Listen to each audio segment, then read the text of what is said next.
All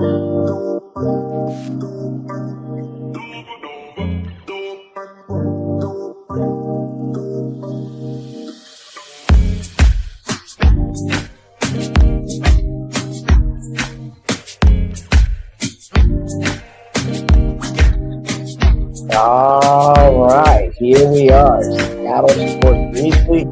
Mark Amari Eric. Glad to be back with you. We missed last week, and apologies are in order. I would say what happened was what happened was I was minding mines, as they say. No, the who was it? It was the Seattle Seahawks. Changed their media availability. So when they change that media availability, we got to go. We got to be there because the reason is if we're there, we can give you more insight in terms of what's going on with the team and players. And there's just a lot of, and they had won that big game over the, who did they beat? Oh my goodness. Yeah, well, the Seahawks had won the game, and so it was a big, big game for them in terms of, I feel like I'm a pop quiz here. Houston Texans, who, by the way, Seahawks beat them, and then the Texans take care of the 49ers. And that's a good thing. You're like, well, yeah, because as a result, the Seahawks are now your NFC West leaders with 5-2. They're tied with the Rams, but the Seahawks are ahead of the Rams because the two teams haven't played each other. And I should have done a better job. Still trying to figure out why the Hawks are in front of the Rams. I think it's because the Seahawks. Oh, that's right. They had a better head-to-head record last year against the Rams. I'm gonna find that out during a break, but that's my guess, right? Because normally what happens in teams that are tied, they end up they start with the head-to-head competition, then they go to the conference or the division record, then the conference record, and whatnot. So there you go. As D Money pops it up there. I was at practice yesterday, and it was interesting because now the Seahawks go to the Commanders, and we'll head out there and watch that game. So we'll have plenty for you for next Tuesday. What does it say? What does it say, D Money? Yeah, there it is. Yeah. So we'll be out there. So we'll get to see Bobby Wagner. I don't know, have too much time to chat with him, but again, he plays for the Commanders, who lost last night to the Kansas City Chiefs. So the Commanders in a bit of a tailspin. They would like nothing better than to beat up on the Seahawks now, but the Seahawks have a really, like I said, they're back in terms of from the bye weekend. They're undefeated on the road right now in terms of East Coast under Mike McDonald, and it's just a record that the ability to get his team ready. So going back to yesterday, it was because of the Sunday game. Yesterday was what they call a bonus practice, so the Seahawks don't have to reveal the injury report. So in the NFL, you have 3 days in which that you must reveal the injury report. Your 3 standard days, and normally those are Wednesday, Thursday, and Friday. In the NFL, because it plays on Sunday and everybody else takes Sunday off, the NFL takes Tuesday off. So for the most part, players can still come in, but there's no practices. And so the Seahawks practiced yesterday because of the bye week. And as I said, that is what the bonus practice, that they do not have to release any injury report. And Mike McDonald did not release an injury report. Coaches are getting savvy these days. I've noticed over the years, Pete Carroll would kind of go strains, sprains, and ligaments. And they've never been really specific. Mike McDonald just says, I'm not going to tell you. I don't really know. He's not being flippant or defiant, but he's just being strategic. And when I see the other press conferences with the coaches, same thing. Hey, you know what? I cannot tell you. I think New York Jets coach had a back and forth um, discussion with the media, and they're like, "Are you going to tell us who's going to start a quarterback?" He was like, "No." It's like, "Well, is that because the injury?" No, I'm not going to tell you. Well, is that because one is better than the other one? No, I'm not going to tell you. And I don't know why people get all absurd from the media perspective and think that they're going to bamboozle the coach who told you, "I'm not going to tell you the injury update or who's going to start," and then you're going to try to go around and around with me. No, it's a competitive advantage. I'm not going to tell you. Nothing personal, but that's just the nature of the game, and I don't get it, but I don't have to get it, and the coaches don't. That's why they hold steadfast. But what I'm going to do uh, is I'm going to play D Money. I'll let you do this from yesterday's practice. Here is I was at practice and did a practice report, so we're going to hear that now. It's that first video, D Money, if we can play that from Seahawks practice yesterday. The Seattle Seahawks returned from the bye week, and now they are number one in the NFC West.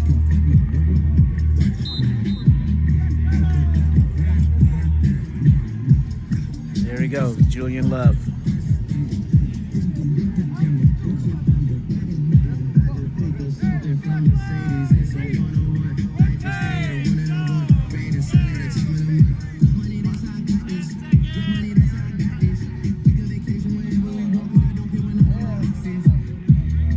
Julian Love, you see Kobe Bryant.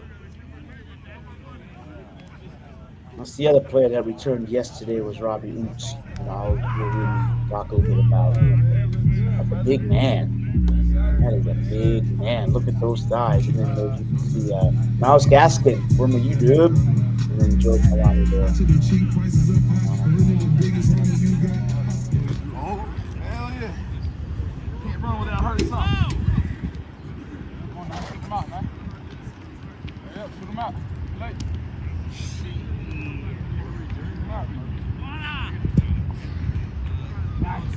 And that's Chris Paul, the linebacker, number 49 there.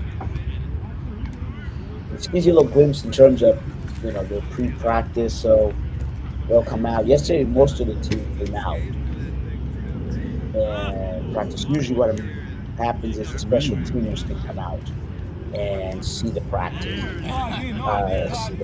They come out and do the stretching. But you see Uchenna Nwosu coming out there. And again, this is their pre-practice routine where they'll come out and stretch. And it just kind of, kind of take you inside. And that's Torrey Horton, number 15, rookie, expecting a lot. There's a lot of talk about, are they going to add another wide receiver? Some else. And so, I don't know. I don't know if this Barner, the barn burner. And again, see the tight ends, 81, 89, they're kind of, they all kind of gather in that area right there. It says you would special groups. And again, Halani on the left there, and Miles Gaskin tying his shoe. So, this is what we call B-roll.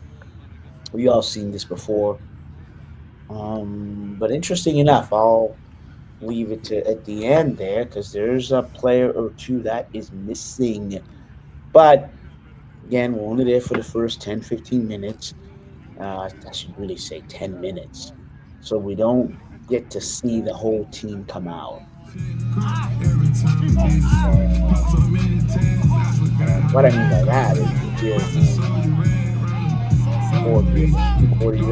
those four guys are always together there. There's Donaldson, Donald. There you go. Robbie Oops is back. And we probably won't see Love and Witherspoon because, the majority of the players, this is really more for, it's not mandatory yet. Lock, Cooper Cup, Bobo, Jalen Milrow. Indeed, yeah. I mean, this is it's a very, very scripted in terms of the timing.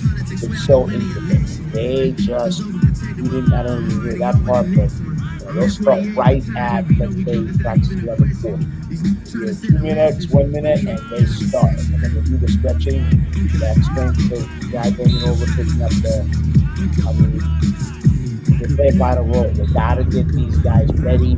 They have to get them stretched. And some of the players are in the weight room or in the treatment room.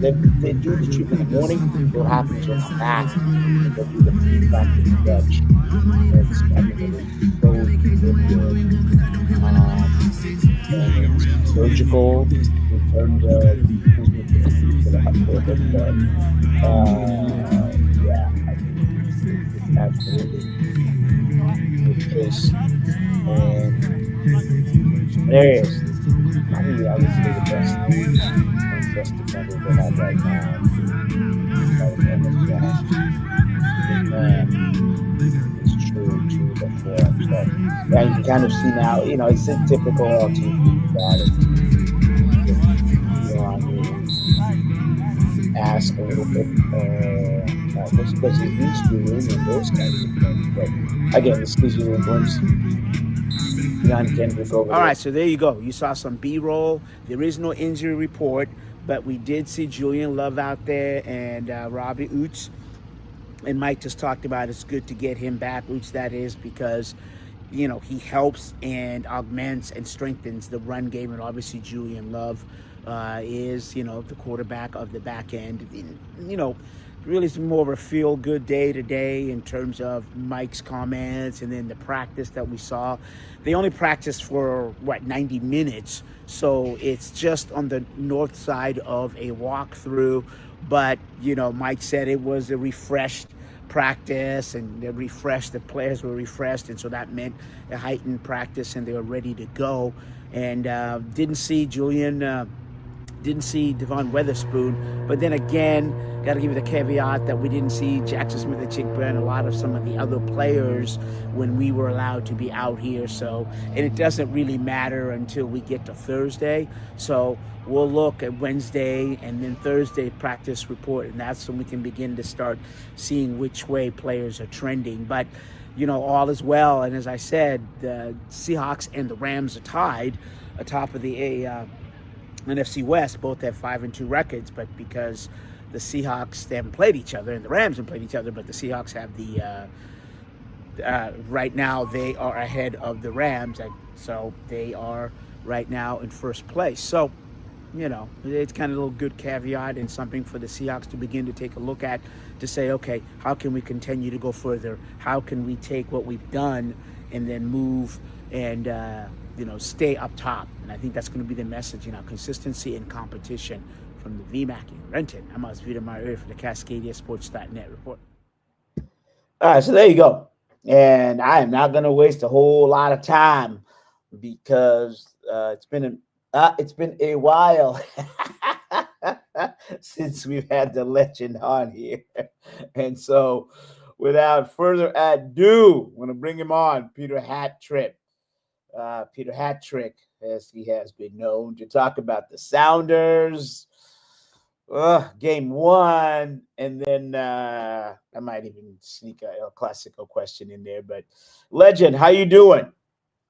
Doing okay. Doing all right. Tough day yesterday, but it's okay. Okay. Just your thoughts. Just really your thoughts. We'll start with that, and then I'll ask some questions. I mean, unfortunately it's a typical Minnesota game. It's about as exciting as watching paint dry, but they do it well, and they make it hard. They just grind a game to a stop, and if you can't get ahead of them and make them come out, it's going to be difficult. And there's some thoughts. I mean, part of me wonders if we should start with almost 4 up front and 2 in midfield.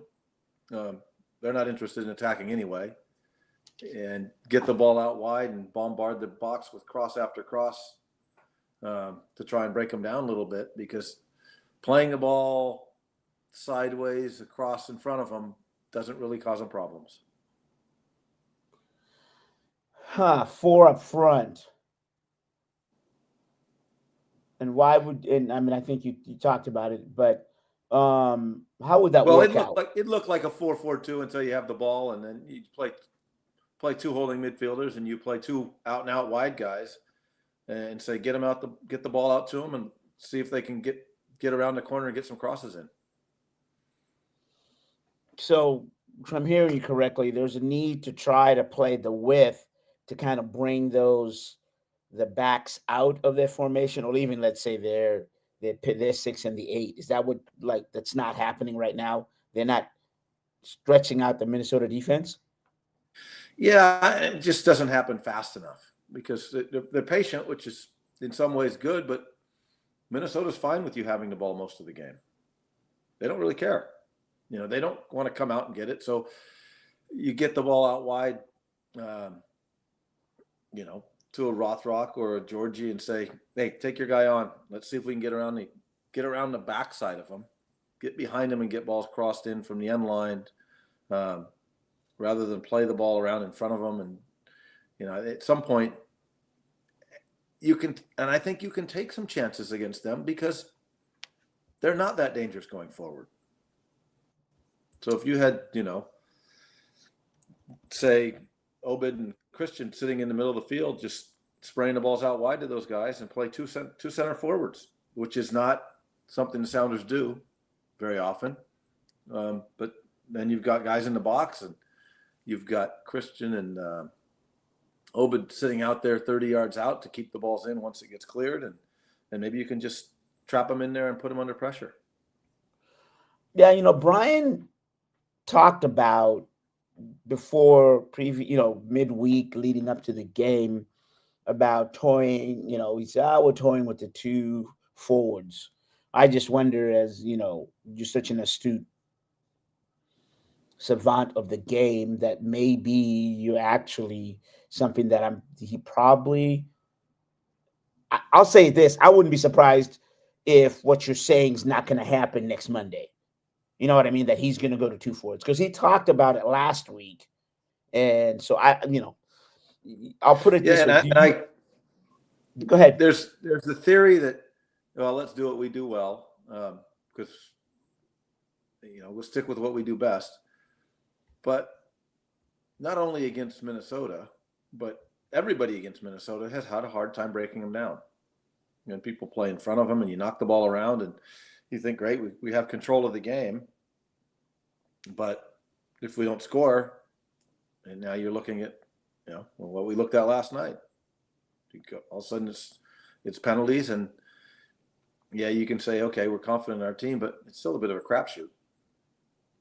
And two of the guys you expected to score probably for sure. You're looking at Alex and Christian, who have been pretty solid taking penalties, but it comes around. Sooner or later you miss. I don't care how good you are. Yeah, you kind of answered my question there, but is hitting the post, it's a miss. What do hitting the post is just the nature of doing business? Yeah, I mean, it's part of the pressure. When you feel pressure, you want to cut things a little finer. It's got to be in the corner. It's got to be perfect. Alex went the other way. He said, "I'm gonna guess and go down. I'm gonna go down the middle." And oops, goalie decided he ain't going anywhere. So, I would always save going down the middle to about the third or fourth penalty at least, after you've seen the goalie leave early. But but you see it at every level. I mean, it was only maybe a month ago that Messi decided he was going to Panenka, and the goalie stood still in the middle of the goal. And it's like, oops, what looks like a genius play 90% of the time looks like an idiot play that one time the goalie stands still. So, it's rough. I mean, everyone looks and goes, penalties are easy. And they are when you're in the park by yourself with no stress and no pressure and nothing else. Everyone's good in that point. It's not the physical act of hitting a firm shot in the corner that's hard. It's the weight of the pressure, and the goalies are athletic enough and big enough and quick enough that if they leave a tiny bit early, they can get to the corners. So the taking of penalties has changed a bit. A lot of times they are relying on sending them the wrong way or out. And that becomes difficult. You've coached a lot of, it just dawned on me. I never highlight all the people you've coached, but you're still coaching. You're still coaching, right? Yeah. Okay. And you're still coaching, but Kellen Rowe is one of the players you've coached, but I'm sure there's tons. I would ask you, but you don't really like to talk about yourself and all the stuff you've done. But my point is this: what do you teach the players when it comes to taking a penalty kick? It's funny because I played in the tournament this weekend, and we went to penalties, and I wasn't the coach, but I did turn to everybody and said, look, if you're confident in what you're doing and you feel confident I'm going right or going left, then just go up there and do it. If you have any hesitation, smash the thing. If you're not sure, just smash it. Because most of the time, if you watch penalties, somebody gets a little nervous and babies it or is tentative, and that's the one that's missed. So, if you're not sure, at least hit it hard. And at the end of the day, I remember Johan Cruyff said, first of all, he said he wasn't religious, but then he says, walk back, say a little prayer, and then, hope for the best. Because sometimes that's what it comes down to.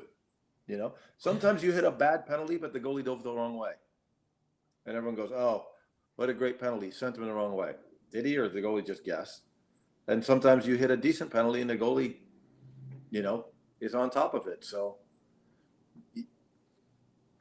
accept the fact that you're going to miss occasionally and go up with confidence. It's kind of all you can tell them.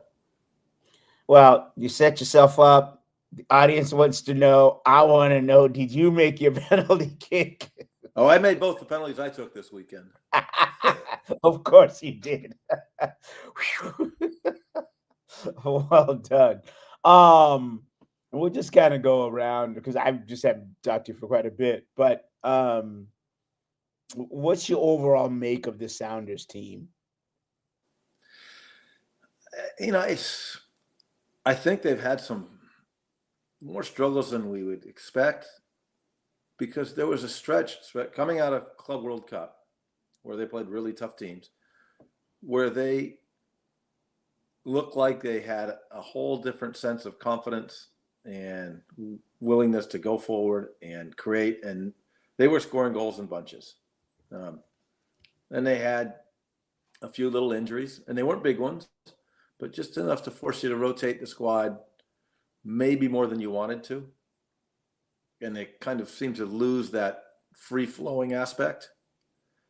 And I think when you lose that, then everyone gets a little tentative. Everyone's doesn't want to make mistakes, because when you're scoring goals on a regular basis, you're not overly concerned with giving away one. So you keep going forward and you take chances, because we give away one, we'll get three. When you're not scoring, then you would think you'd push forward more, but you tend to hold back a little bit, saying, well, we can't afford to give away anything because we're not sure we're going to get many goals.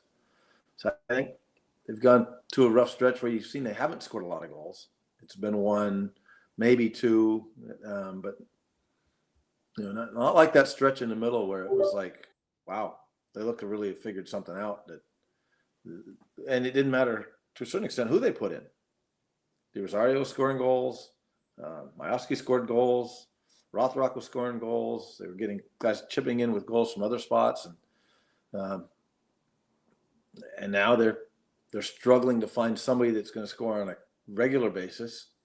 So then everyone else feels a little bit more pressure. When you got someone that's going to score almost every game, then everyone else plays a little freer, knowing, okay, it's not stuck on me. When no one's scoring consistently, everyone feels a bit more pressure. Yeah, to your point, yeah, 5-2 they beat Kansas City, and then they beat LA Galaxy 2-0. Then the rough stretch, right?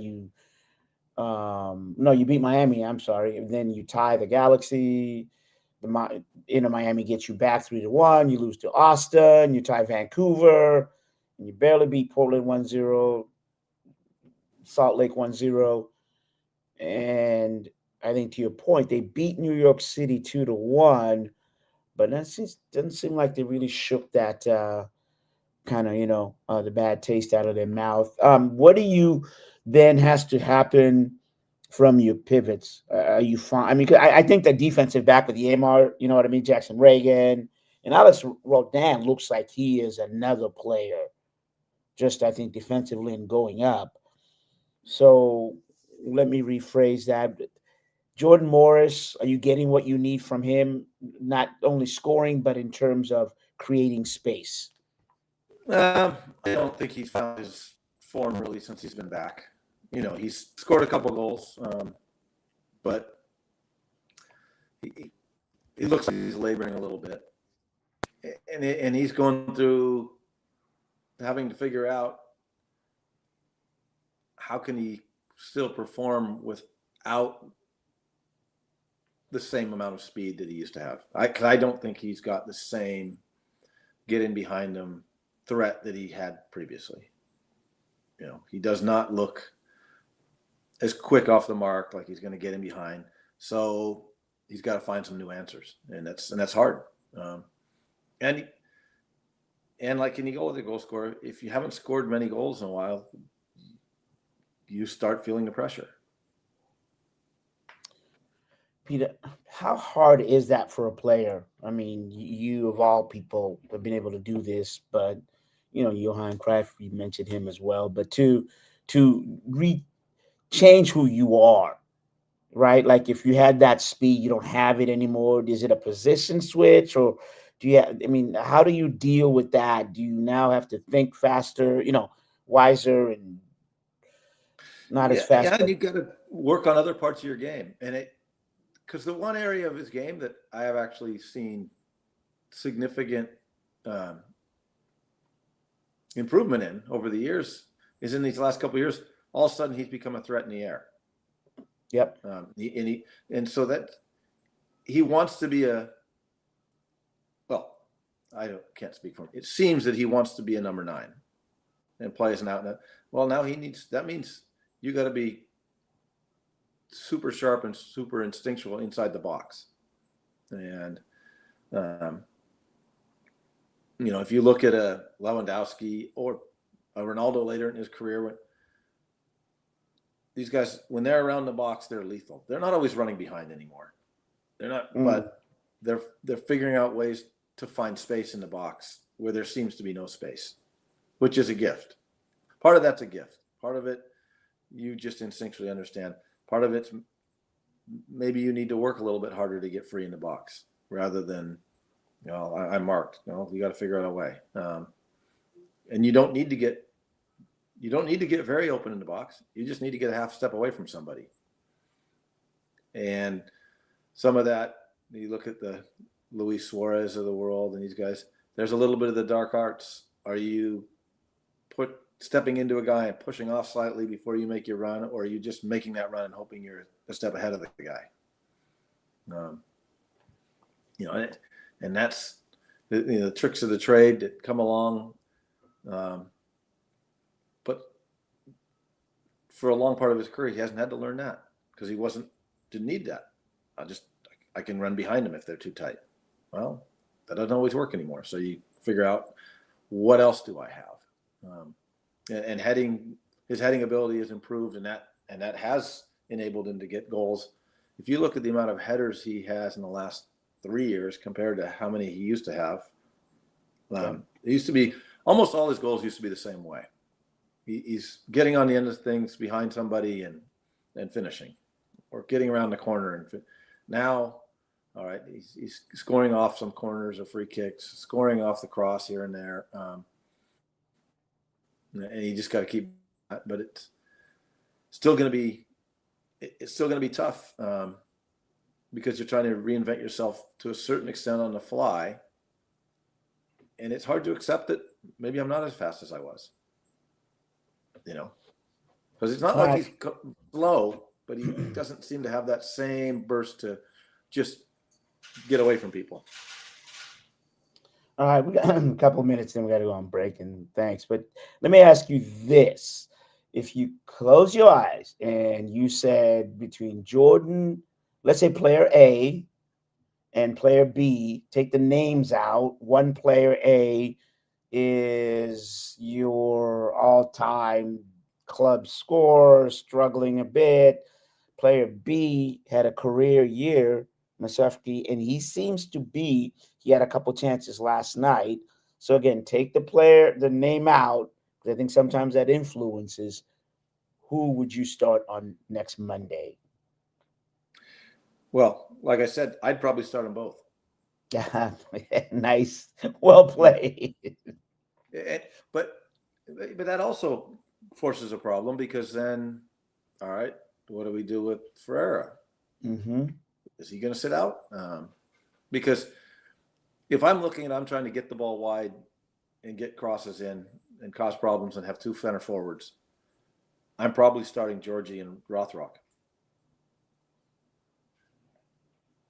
No De La Vega.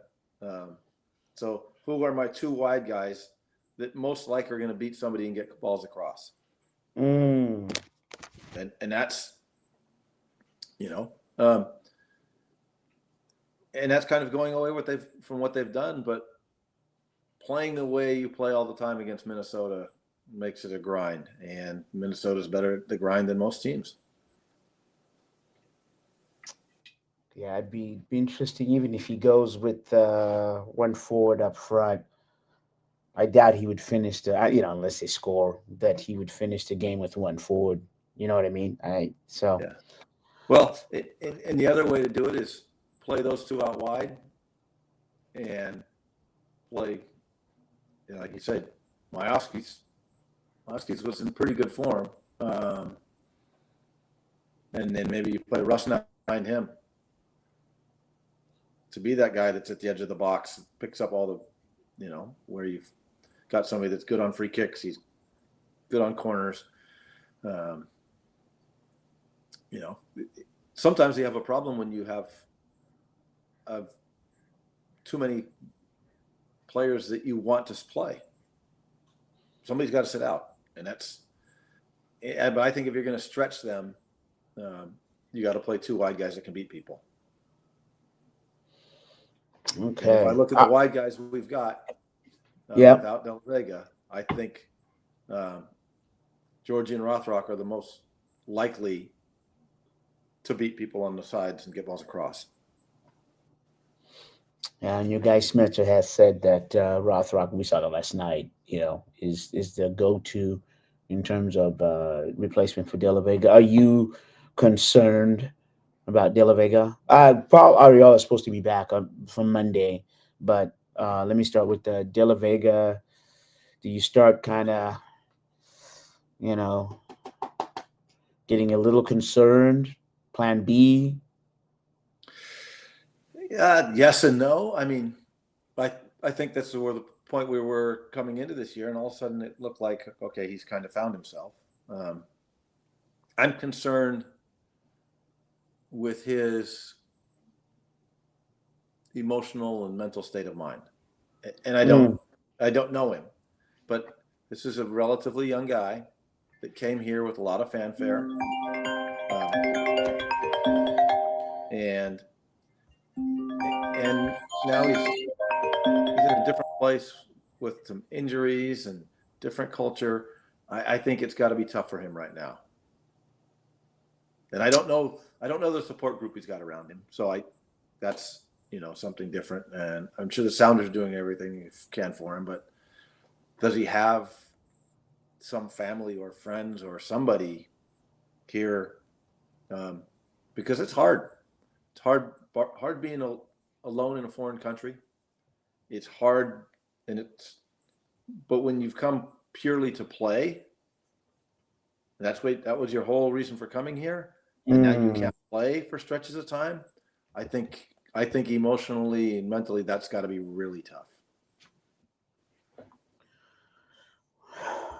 Vancouver, lastly, before we go, I know we're beyond the break. Thomas Mueller. I mean, can you believe? He knows how to play. He knows how to get goals. This is like we talk about, a guy that knows where's a little space. Where's it? He's not outrunning everybody. He finds a little gap. He works hard, but he finds a little gap. He finds a little space, and when he gets a chance, it's almost always on target. You won't see him miss many shots. They might get saved, but he doesn't miss many. All right, sir. We appreciate your time. And let's see, Monday, I think Tuesday. Yeah, it's been too long. So we got to make sure we get you back on. So appreciate your time, Peter. And did you guys win the tournament or second, third, fourth, fifth? We lost in I ended up playing part-time on 2 teams. So one team won their division. One team lost in the semifinals. By the end of the tournament, I was useless anyway because my knee and the rest of my body did not want to continue. Yeah, I got to tell you, Legend. I mean, I don't know how many legends can play at your age on 2 teams. It's one thing to play, but lastly, what do you think is what's the worst loss? Let me rephrase it again. What do you think is the most devastating loss? The finals, the semis, the quarters? You know what I'm trying to say? Which of those? Well, if you think you have a real chance, the most devastating loss would be to not get out of group. Right. Oh, yeah. That's right, depressing. Right. Once you get out of that, there's only one winner. If you lose in the final, it sucks. And it depends on how your team is, because sometimes you're like, okay, we actually did pretty well to get here, and you can accept it. But if you are really a team that is a championship level team for whatever level you're playing at, losing in the final is the worst. I think it's the most devastating because you're that close. You're supposed to be there. Once you got there, you're like, okay, now we got to win the thing. So. All right, Peter. Thanks a lot. We'll talk to you soon. Appreciate your time. Right. My pleasure. All right, there he goes. Man, isn't it cool having a legend on the show? He is Sounders, Golden Scarf, and obviously, I don't know how the guy's still playing, but when you take care of your body, and then Peter went through some injuries, and it's interesting. I think that when you hear him talk about mental and the physical thing, he's actually the poster child, boy, man, for that, just to be able to overcome injuries and and then stand on 2 feet and still able to play and coach and help out. And that's why we like to have him on the show. So many different perspectives that he brings to the show. All right, I know D Money is like, hey, so we got to go on break. We are way past that, and then when we come back, we'll talk some Husky football with Andrew Bailey. And without further ado, this is Seattle Sports Weekly. I'm Oz from the Margaret.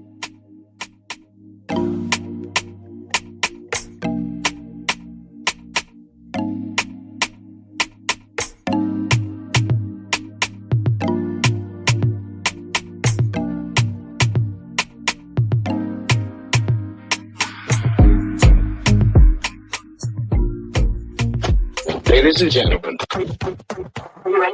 this is Rainier Avenue Radio.world, the station that cares about our community. So I needed to check my kids' immunization records for their school. My doctor told me I could get them quickly online, but I couldn't figure out how. Thankfully, I could turn to Link to Care WA for help. With Link to Care WA, I was able to learn how to use online health portals, use telehealth to talk to my doctor virtually, and even apply for jobs online. I called their free hotline and got help from a real person. Call Link to Care WA at 866-757-1832 or visit linktocarewa.org. Hello, I'm Tony Young, and every week I will be your guide to the music of the Fab Four with my show, With the Beatles. John Lennon, Paul McCartney, George Harrison, and Ringo Starr, those four lads from Liverpool. First airings are Tuesday night from 7 to 9 p.m., with repeats on Thursdays and Saturdays from 8 to 10 a.m., right here on Rainier Avenue Radio. Tune in to catch Beatlemania. Hey, Seattle, tune in to Line Sports every Monday, 7 p.m. to 8 p.m. What up, yo? We are back. This is Pep and the man that don't take no mess, Mr. O-P-I-S, Mr. Stevenson. What say you? I hope you see the hat that I'm wearing right now. That's how mad I am. I do. Man, you are angry. I just want to make that be known. Tune in to Lidline Sports every Monday, 7 p.m. to 8 p.m. Deadline Sports. Generational wealth. Generational wealth. Generational wealth. What is generational wealth? We asked our communities, And this is what they had to say. Generational wealth to me means to provide and establish wealth for generations to come, whether it be through real estate or through other equitable funding. Personally, it helps to work with a trusted financial professional to guide and steer you, because you're going to be making some decisions around how you spend your money, how you save your money, how you invest your money. Some of that will be strictly to increase size of your wealth. Other parts of those investments might be something that you want to do that keep your purpose and your character. And you can manage to do both. This campaign to create awareness to generational wealth is brought to you by the Department of Neighborhood's Generational Wealth Initiative, the Washington Housing Finance Commission, and Rainier Avenue Radio.world. This is Paul Pearson, host of Star Time. And when I'm not explaining to my intern exactly what R&B is, I'm listening to Rainier Avenue Radio.world.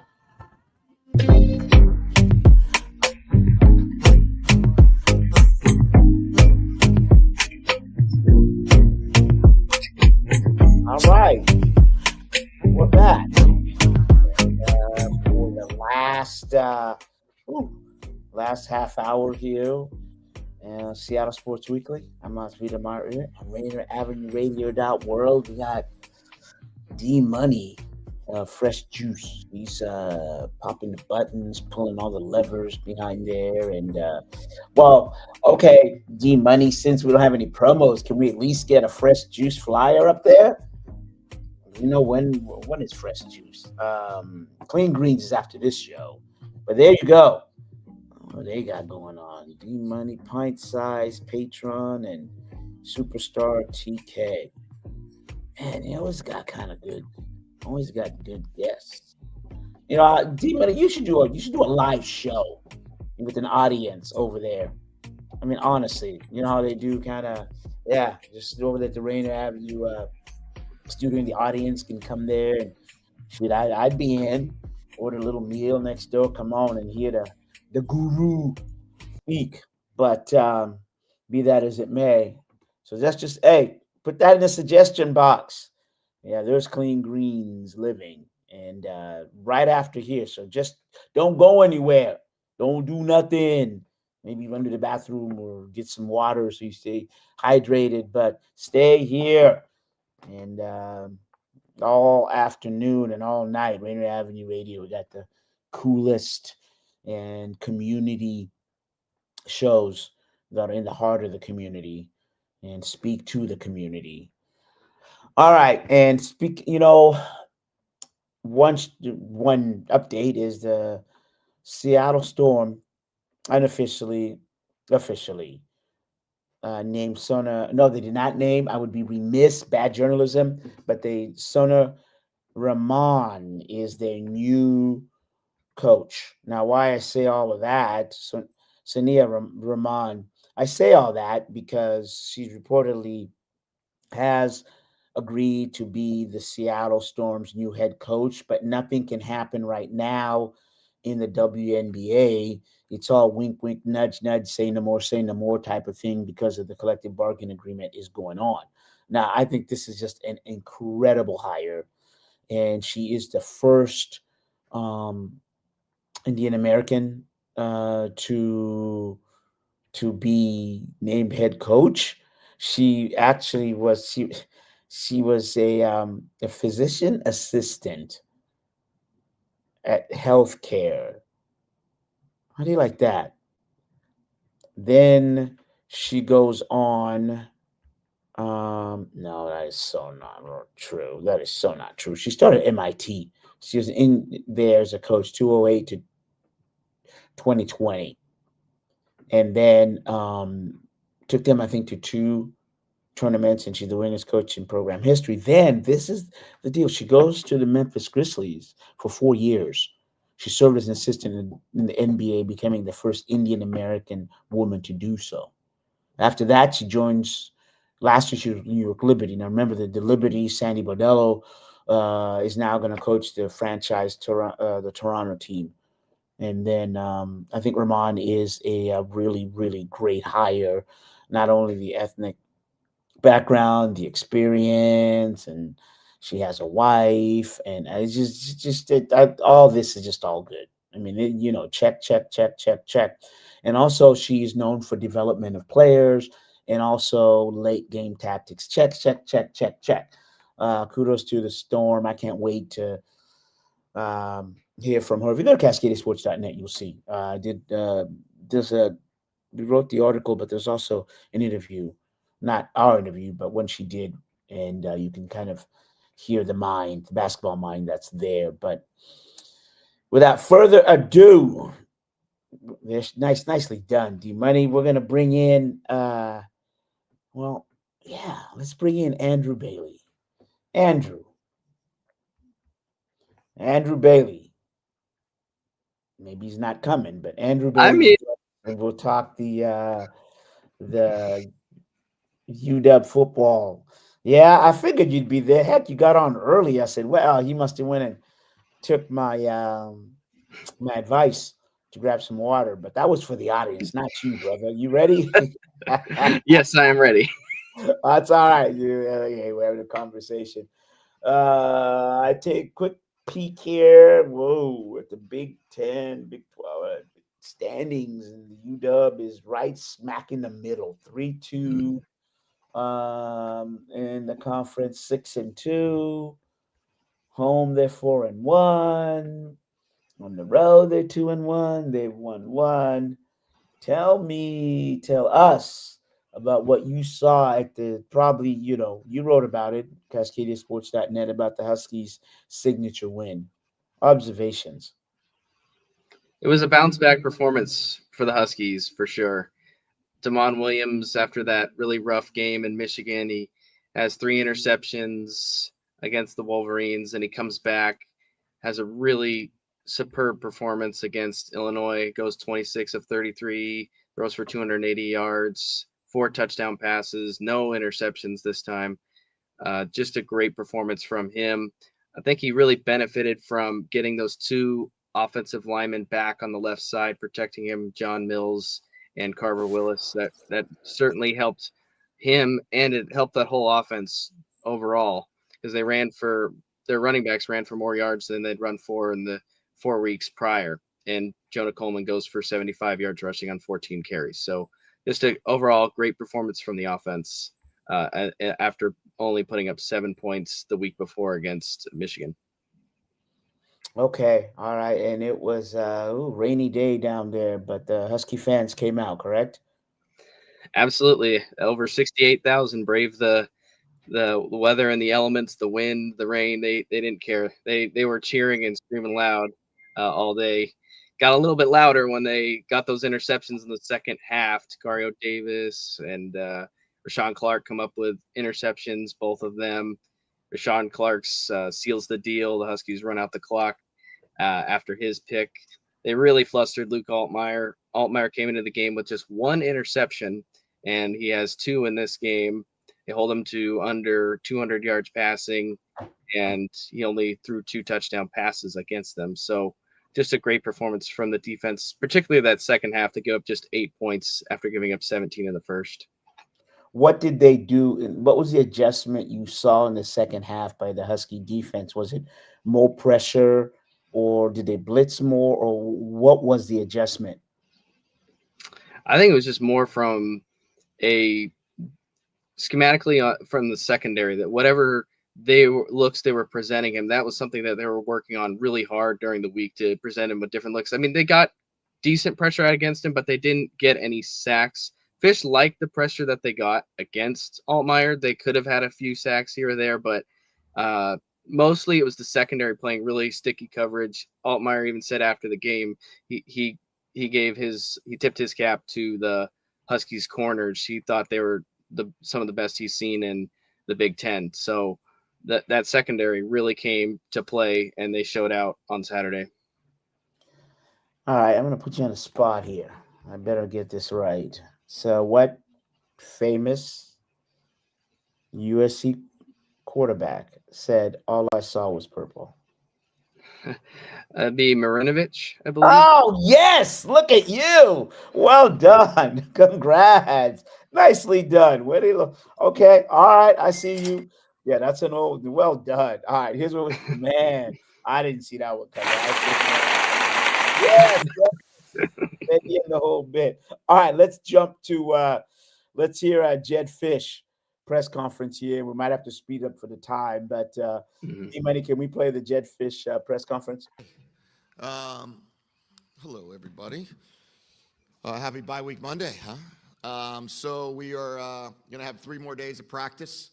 We'll get back at it with the guys today, and then we'll work Monday, Tuesday, Wednesday, some of Thursday. Coaches will go out recruiting. Players will be off for a couple days, and then we'll all get back at it, preparing for Wisconsin. We'll begin our preparation probably tomorrow's practice for Wisconsin. Today will be about corrections from Saturday, as well as fundamentals, and working on all of the things that can help you win football games. Excited to hear that Denzel is the Big Ten Player of the Week, I think. Co-Big Ten Player of the Week, whatever it might be. So very excited for Denzel there. Well-deserved. Fantastic stat line for sure, and also the way he played, the competitive edge he played with.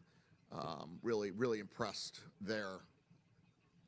Other than that, watching the game, I thought we did some good things, certainly things we want to improve upon in terms of, technique, in terms of identification of certain coverages, identification of certain plays on offense against our defense, special teams, had a couple penalties, had a couple put the ball on the ground too many times. Put the ball on the ground on a punt, put the ball on the ground on a reverse, put the ball on the ground on a snap at the end of the game. But for the most part, we still finished +2 in the turnover battle. We were very efficient on third down. We were very efficient in the red zone on offense. We had a very good second half on defense. So altogether, glad that we're 6-2. We have a bye week. And now we have an opportunity for the final 4 games to see what our postseason can look like. Well, I'm not going to compare the guys. I would say that we felt, obviously, that having the 2 guys that were the starters and have earned the right to be the starters all season long, who were out for the last 4 weeks, brought some consistency and brought some energy and did a great job of helping solidify what I believe our whole offensive line had their best game. When Swanee was in, when Pocky was in, when Swanee and Pocky were in, we had a full rotation the whole game. They guys were all rotating in and out, and I thought all of them did a really good job. I thought Landon Hatchett did a really good job. I thought the guards, the right side of the line did a really good job. We had no sacks. We ran the ball well, but I think it was just nice to have them all back. I think Alex McLaughlin and X-Ray Alexander both had 12 tackles. They were around the ball often. What really stood out to me was our defense's personality on the field. They were very aggressive. They went after the football. The ball was on the ground a bunch of times. Now, some of it was right at the whistle. Some of it was they declared a guy down. A couple of the interceptions were called back due to a penalty. But we were around the ball. We were around the ball a lot. And, we want to be a takeaway team, and Saturday showed me that we can do that. Ezra Roebuck had 2 touchdown catches on Saturday. What can you say about his growth and maturity over the course of the year? He's doing really well. He's a young, freshman that came in the summer. He wasn't even here spring. He's the only receiver, I believe, that didn't come early. And maybe Daisy didn't come early. But that being the case, I think that it's pretty special seeing what he's been able to do since he's gotten here. And we've put him in a lot of positions to have to do a lot of different things. You know, we put him inside, we put him outside, we've motioned him across, we've put him in the backfield and motioned him out, and we'll continue to do that. And his growth has been great. It's been fun to watch him. He's got tremendous hands. We've always known that. He's got great body control and balance. We saw that on the corner route that he caught and stayed in bounds. We saw the physicality he plays with on the scramble touchdown that he made. And I think Dez will continue to just get better and better and better and better. And as we're trying to really mature as an offense, we'll see these freshmen become sophomores and these sophomores become juniors, and it's kind of fun to watch. All right, so there you go. Who was asking that question there? It didn't... That was me at the end there, yes. All right, so now you're bogarting press conferences. Okay, all right, so be it.